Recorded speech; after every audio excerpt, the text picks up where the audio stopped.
আমি সাগর এগ্রো থেকে ইঞ্জিনিয়ার মোহাম্মদ সাগর agro proprietor engineer Mohammad সাগর বলতেছি।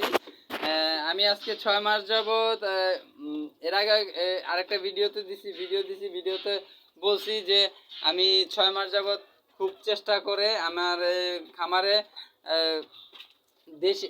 দেশি মুরগির মতন কক এবং ফার্মি মুরগিও কুচা হয় এবং কুচা হয়ে বাচ্চা ফোটায়। আমি অলরেডি একটা কক মুরগি বসাইছি বাচ্চা ফোটানোর জন্য। দেখেন আরেকটা কক মুরগি আমার এখানে কুচা হয়েছে, এটাকে আমি বসাবো আজকে ইনশাল্লাহ, না বসাতে হলে কালকে বসাবো। আমি ডিম এখনো রেডি হয় না। এই যে দেখেন কুচা হয়েছে, দেখছেন? এই যে মুরগি কুচা হয়েছে, দেখছেন? এই যে মুরগি কুচা হয়েছে, ও একদম ফুল কুচা হয়ে গেছে। সচরাচর কক মুরগি এবং ফার্মি মুরগি কুচা হয় না বাংলাদেশে। আর কুচাটা বোঝা যায় মুরগির ডাকটা শুনে। দেশি মুরগি যেমন কুচা হয় এরকমই হয়।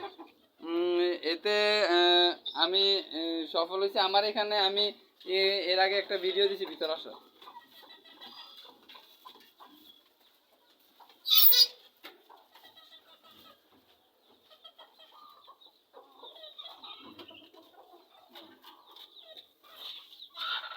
মাশাআল্লাহ বাচ্চা হচ্ছে। দাও ইনশাআল্লাহ। দেখেন এই যে একটা কক মুরগি আমি বসাইছিলাম, এই দেখেন কক মুরগি থেকে ইনশাআল্লাহ বাচ্চা ফুটছে।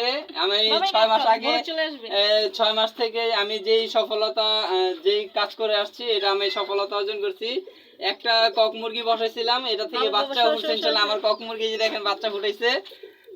আমার এখান থেকে যদি কেউ কক মুরগির বাচ্চা কিনে নিয়ে বা ফার্মি মুরগির বাচ্চা কিনে নিয়ে লালন পালন করতে চান তাহলে অনেক সুবিধা হবে। কি যে আপনার আর ইনকিউবেটরে বাচ্চা ফুটাইতে হবে না এবং দেশি মুরগি দিয়ে বাচ্চা ফুটাইতে হবে না। ওরা নিজেরাই ফুটাইতে পারবে। এটা আমি সফলতা অর্জন করছি। এই যে ইনশাআল্লাহ আলহামদুলিল্লাহ দেখেন কিউট, আজকেই বাচ্চাটা ফুটছে। আজকে দুপুরেও দেখে গেছি বাচ্চা ফুটে, এই এখন ফুটলো আর কি।